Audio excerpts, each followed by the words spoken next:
Hello, everyone. This is Cassandra Williamson with Transgender Diverse Veterans of America Action Group. There's a disclaimer running across the bottom that I would ask that you read and check out because, all the opinions expressed here are mine and mine alone and no one else's, okay? Just so you know. So I'm going to be looking in this direction just a little bit to read and review things, but the camera's over here where you're at now. So with that, today is December the 18th of 2023, and this is going to be a show that covers and encompasses Section 5 of Project 2025, the policy document, the 930-page document that they've got out there. I think it's 30 or 20, 900 and some page document manifesto. It's what I'm calling it as a theocratic fascist, a theocratic authoritarian fascist manifesto, okay? Because that's what it is. And so that's what I'm talking about today. This is the last section of this that we'll be talking about in total. And so I'm going to be taking that section 5, tearing it apart. These are, well, let me just show you. This is what it's about. You can just barely see some of that. I've kind of got the opacity changed a little bit on some of the overlays on top of that image. But Section 5 is the independent regulatory agencies, okay? Chapter 27, financial regulatory agencies. 28 is Federal Communications Commission. 29 is Federal Election Commission. And 30 is the Federal Trade Commission. Now, let's just drop out of that and get ready to do the program. Let's roll the intro.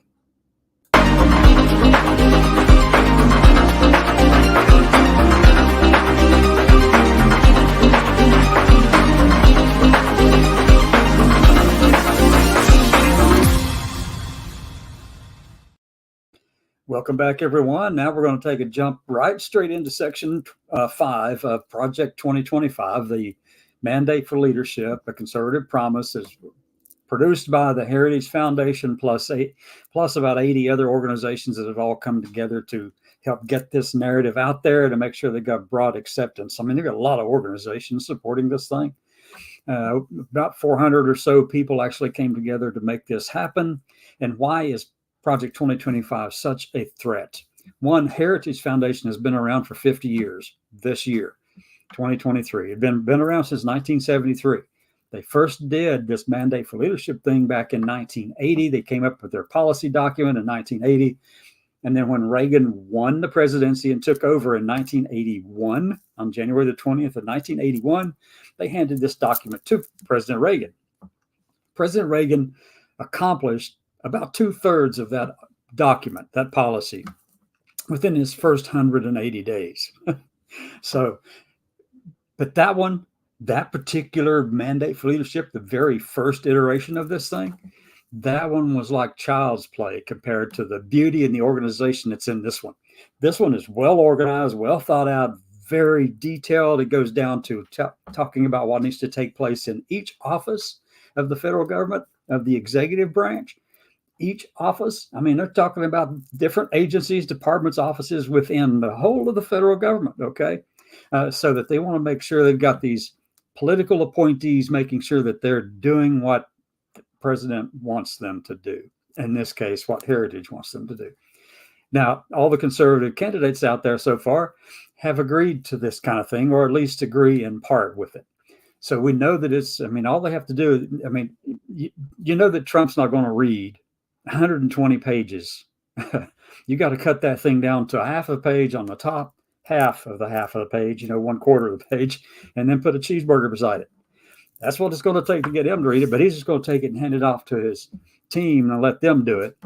And if you get people like Stephen Miller in there and, Steve Bannon, different ones like that who are expecting that they might have a place in this administration going forward, they are violently opposed. Not really violently. They're not violent about it, but they're loud about it. They are very loud about what they will intend to do. And this is Project 2025 is it, folks.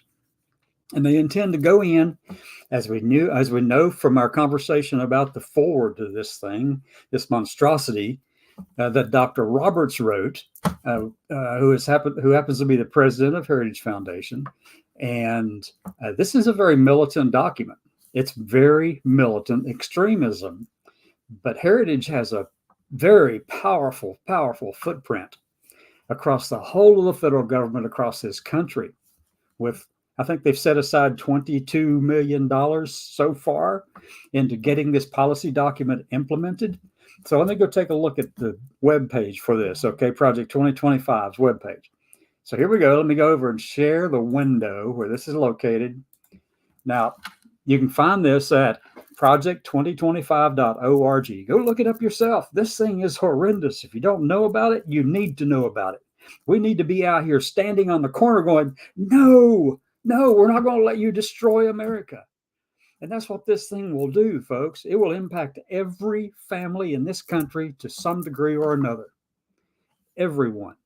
And this thing is theocratic fascism on the extreme, folks. And if you don't believe that, well, read this document and you'll see what they want to do. You'll see how it is. You'll see that this document and what Heritage has produced here checks off every box that Lawrence Britt put together in 2003 about defining what fascism is. 14 points. Every one of them are ticked off here. Okay. Check all 14 of those characteristics of fascism, of those, the 14 characteristics. And Britt made that determination based on reviewing of fascist organizations, fascist governments in history. For instance, like Pinochet, Mussolini, Hitler, others, 6 or 7 of them, I guess, that he had put together. But he looked at them and found those 14 characteristics. And then this, Project 2025, what they want to accomplish across the whole of the government is minority blindness. This, not really, they say they want to reduce the administrative state, but they don't want to do that until they've accomplished their first goal. And the first goal is to end what they call wokeness, whatever the hell that is, right? I mean, I prefer being enlightened, don't you? Really? Yeah. Actually, I prefer enlightenment to being blind. But they want to make this whole country minority blind. What do I mean? Well, in the foreword, Dr. Roberts wrote that these words are to be eliminated and removed or erased. Erased was his word for it. Erase every word. Sexual orientation, gender identity, everything that has to do with gender has got gender, some kind of thing attached to the end of it.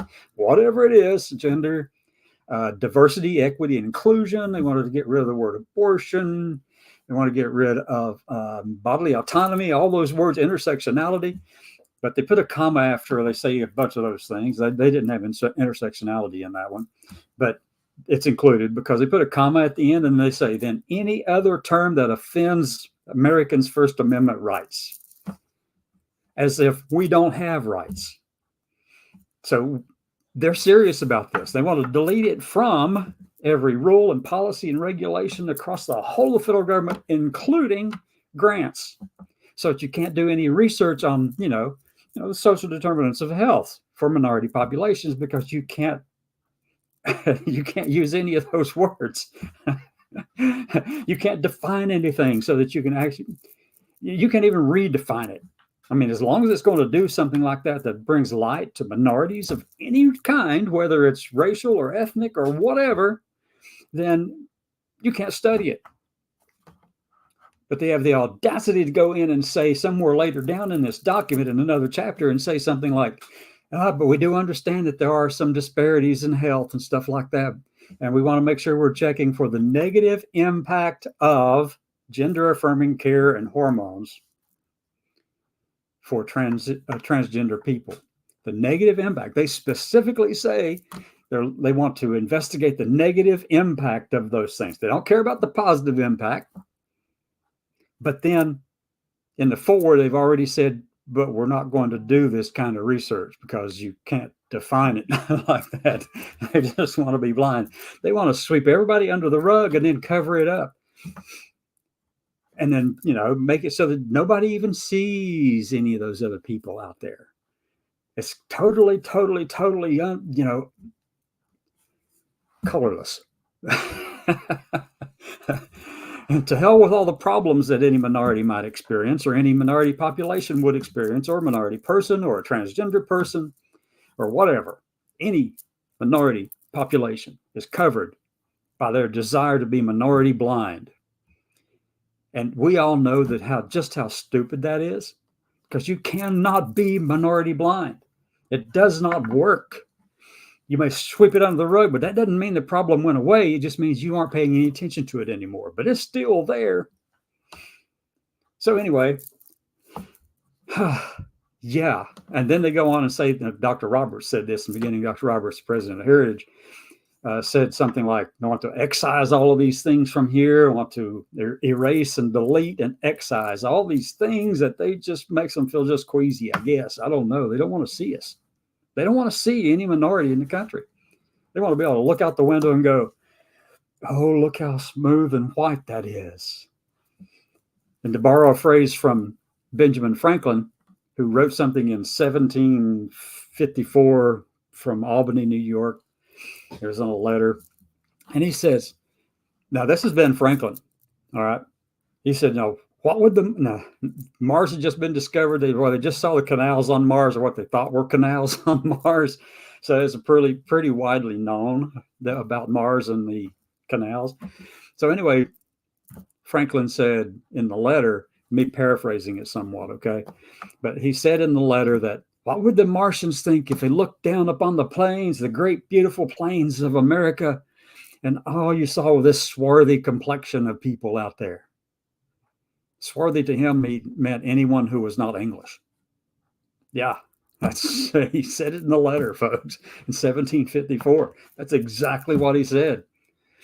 So that's the same kind of thing that we're getting here with this minority blindness stuff that Heritage is putting out here, that the presidential candidates on the conservative side are mouthing and putting out and making statements about, and trying to see who can be worse than the one that they're on the podium with, or whatever, on the stage with. I mean, that's the stuff that they want to do. And they're trying to see who can be the baddest of the baddest, to hurt as many minorities as possible so that they can get that, majority white vote. Typically, it's majority white male vote. But that's what they want to do, and that's what they're doing. They're working on it. They got this thing out there, and it's fully set. This policy document, one of the most well-organized things I've seen. I have not seen a single thing like this from any other group on either side of the political spectrum. Nothing. This thing, the structure is beautiful. The content sucks. Okay? The content is horrible. It disenfranchises. It seeks to disenfranchise Americans based on their minority status. As a matter of fact, they don't want to even know that there are minorities. They even put that into the discussion around the census, the U.S. Census and the Census Bureau. They don't even want to look at any of those racial differences. They don't want us to get into the fine-grained understanding of how Americans look or feel or believe or who they are. They don't want to know that. Nope. Nothing like that. So let me just briefly tell you about this policy. For one thing is, you can go over here and download it for free on the Read the Mandate button. Download the PDF document. You can take the little search button up here at the top on your browser or wherever it might be and search that PDF document for words and just see what it is. But the thing I want you to see on this particular page is that this Mandate for Leadership, a Conservative Promise for 2025, Project 2025, is published this year, 2023, by the Heritage Foundation, located at 214 Massachusetts Avenue Northeast in Washington, D.C. Yeah, that one. All rights reserved, okay? And I will tell you that this, as I said, there's the name, the Mandate for Leadership, Conservative Promise. Forward is written by Kevin D. Roberts, Ph.D., as a Ph.D. in early American history. So Dr. Roberts knows a little bit about early American history. Edited by Paul Dans and Stephen Groves, okay? And then rather than just jumping into that, that's the whole document. You can also go over here and click on the policy button like that, and then scroll down to below where you can look at the Read the Mandate. And each of these little sections are clickable. You can click and review one section or one chapter by itself, or the forward by itself. You can go in and just take each one of them and look at it. So we're down here in the very last section right now. This is section 5, okay, independent regulatory agencies. And I don't know what's in this one because I haven't completed a word search on these things yet. And I also put in the onward part down here, but Edwin J. Fulner. Edwin J. Fulner is one of the original founders for Heritage Foundation. So that's where we are at this point, folks. We're right there looking at the last 1, 2, 3, 4 chapters. Okay, so let's go over to the very first one. This is the independent regulatory section. And back over on here, this is clickable too, the section title, because that means there's a forward, or there's a forward contained in this about section 5. So let's take a look at the forward. Now, unlike what I did earlier today, I went in earlier and went through some of those chapters and highlighted some sections. This time I'm going to show you how that process actually works, okay? So what I did was I go click on the search button and I type in words that I'm interested in. Sex, there's nothing in that one about sex. How about gender? Nothing about gender in the forward, okay? To section 5, section 5. Let's see something like woke. No. How about social? Let's see. There we go. Nothing was social in there. How about diversity? Diverse. We'll put that in there. And we see that there are 2 references to diverse. And let's see what we have. Drive diverse political viewpoints. Okay. The FCC writes CAR. The FCC writes CAR has an important role to play in addressing the threats to individual liberty posed by corporations that are abusing dominant positions in the market. Nowhere is that clearer than when it comes to big tech and its attempts to drive diverse political viewpoints from the digital town square. No, not. Anyway. But believe it or not, though, that actually is something that is, each side has their political arms as their media points, and everybody complains about the other one being either too far right or too far left, or this one leans right or that one leans left. We come by that honestly, folks. Eh? You know how we did that? This started this big push for defining separate sides. Alexander Hamilton and Thomas Jefferson each had influence over media, print media at the time, from their particular side. They had an influence over it. So Hamilton could put his particular views on one side, Jefferson could do his on the other side, and Jefferson wrote his anonymously, and Hamilton just told you who he is. But they were on Washington's cabinet, George Washington's cabinet, and George Washington called them down one time on that. They said, look, you've got to stop this. You're dividing the country. You're going to split it in half because you think you're right and you think you're right. We've got to stop that. And that's what Washington told them, but they didn't pay any heed to that. Kept right on going. But anyway, we come by it honestly. That kind of combativeness in the media, it's not a current thing. It's been going on for a long time. I believe it was the New York Times or whatever it was back in the 1830s. About 1834, 35, something like that. Andrew Jackson was president. That particular paper and a couple others called Jackson, King Jackson. Yeah, they really thought he was just way out there. Really. All right, so let's go find the other connection to this. Okay, under the Biden Federal Trade Commission, he writes, firms try to get out of antitrust liability by offering climate diversity and other forms of ESG type offerings. ESG is environmental, social, and governance. So here, let me turn this thing down. All right. I didn't turn it down. Okay, that did. So let's see, it says that state AGs, attorneys general, are far more responsive to their constituents than the federal government generally is, and he recommends that the FCC establish a position in the chairman's office that is focused on state AG cooperation and inviting state AGs to Washington to discuss enforcement policy. Okay, whatever. But anyway, they're going after anything to do with the ESGs, environment, social, or governance, and then obviously anything to do with diversity. All right, so we know that that's in the forward. I don't know that there's much more mentioned in this. What are the words? Let's see if race is mentioned in there. No. Okay, so nothing in the forward that we need to actually keep. Now let's go over to chapter 27, and this is the Financial Regulatory Agencies section, Securities and Exchange Commission and related agencies, and I believe there's a second part to it as well. But rather than jumping in like that, we'll just go up here and hit the search button. Let's go back to, let's look up sex. Yep. Okay, discrimination based on immutable characteristics. Discrimination based on immutable characteristics has no place in financial regulation. Yeah, we agree with that, right? Has no place. Based on immutable characteristics has no place. Exactly, right. Offices at financial regulators that promote racist policies, usually in the name of diversity, equity, and inclusion, bullshit, should be abolished, and regulations that require appointments on the basis of race, ethnicity, sex, or sexual orientation should be eliminated. Equal protection of the law, equal opportunity, and individual merit should govern regulatory decisions. You know, that might be ideal. And under a minority blind governance method or system or philosophy, yeah, you know what's going to happen? Those in the majority typically pick the ones that are like them themselves. That's the way it works. It always does.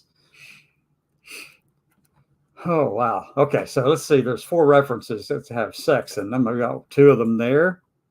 And prohibit. This is probably about the same stuff. Congress should prohibit the SEC, Securities Exchange Commission, from requiring issuer disclosure of social, ideological, political, or human capital information that is not material to investors, financial, economic, or pecuniary risks or returns. The proposed SEC climate change rule, which would quadruple the cost of being a public company, is particularly problematic. They don't want you to care about the environment. They don't want you to care about anything that does, that's minority related. Nothing. Okay. Repeal the Dodd-Frank mandated disclosures relating to conflict minerals, mine safety, resource extraction, and CEO pay ratios. Oh, no, we can't have those CEOs out there being paid, 5 times what their lowest paid person gets paid. Instead, it's got to be percentages, magnitudes larger. Oppose efforts to redefine the purpose of businesses in the name of social justice, corporate social responsibility, stakeholder theory, environmental, social, and governance criteria, socially responsible investing, sustainability, diversity, business ethics, or common good capital. Yeah, let's just get rid of all of those kind of things that have, ethics based. Yeah, that way we can just run rampant and just fill up the clouds, fill up all of our air with all that smog and pollution. Prohibit securities regulators, including SROs, from promulgating rules or taking other actions that discriminate either favorably or unfavorably on the basis of race, color, religion, sex, or national origin of such individual or group. Phew, okay. All righty. There we go. Me on down. Next one is down at the bottom. Let's go take a look at gender now. We'll type in gender. Nothing with gender. How about equity? EQUIT. And where's it going? Equity. Okay. There's 3. Let me go to the top. Okay, there it is. We read this one just a minute ago. Discrimination based on immutable characteristics includes diversity, equity, and inclusion. Okay. And going down, the next one is down in the reference section. So let's go with diverse. And we'll just put in that part of diverse. And we'll go down to the next. Number 1 is the one we just read. Number 2, we've read that one just a second ago. Let's go on down to number 3. That's in the reference section. So let's go take a look at woke. Let's see if woke's in here. Woke is not there. Social is in there. And we read this one a minute ago too. All right. Prohibit the SEC from requiring issuers disclosure of social, ideological, political, or human capital. We got that one too. And the other, there's 5, and they're all right here on this page that you see right now. So pretty much that is it within chapter 27, folks. let's go to the next one. 28. Now let's go hit the mark again. And there's 3 references to social in here. It stayed in the same search bar. Okay. Let me see. This one says, today big tech offers a black box. After Google manipulates search results, a small business can see its web traffic drop precipitously overnight for no apparent reason, potentially flipping its outlook from black to red. On Facebook, social media posts are left up or taken down, accounts suspended or permanently banned without any apparent consistency. Out of the blue, YouTube can demonetize individuals who have risked their capital and invested their labor to build online businesses. Okay, that's what that's about. Let's go on down. So this is social media laws right here. And go to the next one. And social media sites. So let's go up here and look in for sex. Is the word sex contained in there? Gender? No. How about, woke? Nothing with woke. Race? Nothing with race. Go diversity. Support diversity of viewpoints. That's the support diversity of viewpoints. Okay. Another reference to it. Diverse political viewpoints. Okay, got that. Anything else we need to look for in here? Let's go with it. Faith. No. That one's pretty sparse. All right. Go to the next chapter. 29. Federal Election Commission. Okay. First one we're looking for. Let's go look for sex. Nope. Gender. Nope. We're going to type in the next word. Let's try with social.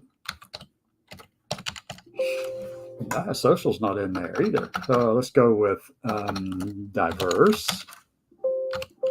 Nothing with diverse in it. Equity, EQUITY.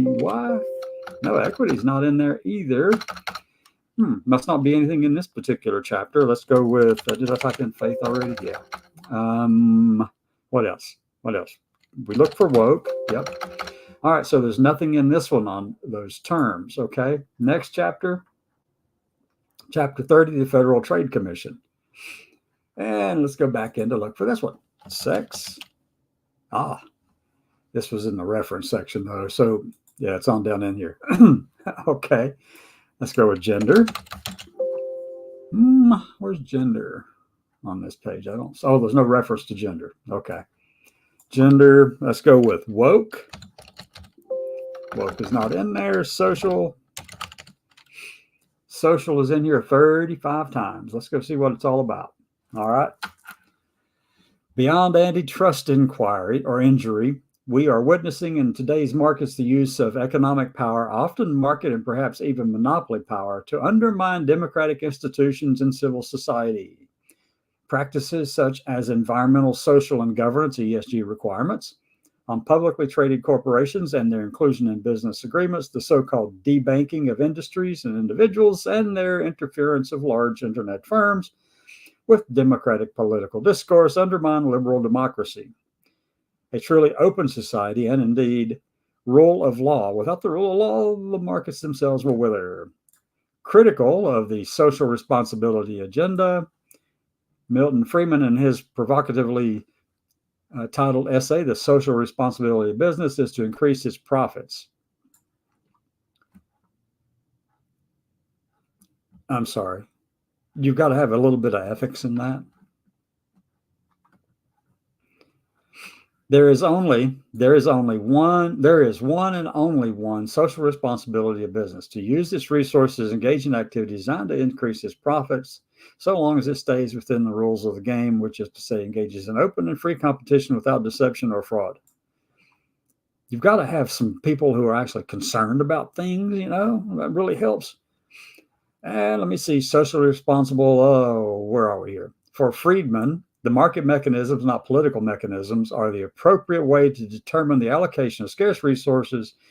Okay, business managers appropriate shareholder wealth when they use corporate resources to further their personal political beliefs, even when pursuing what they consider a socially responsible or moral agenda. The business of American business is business and not ideology.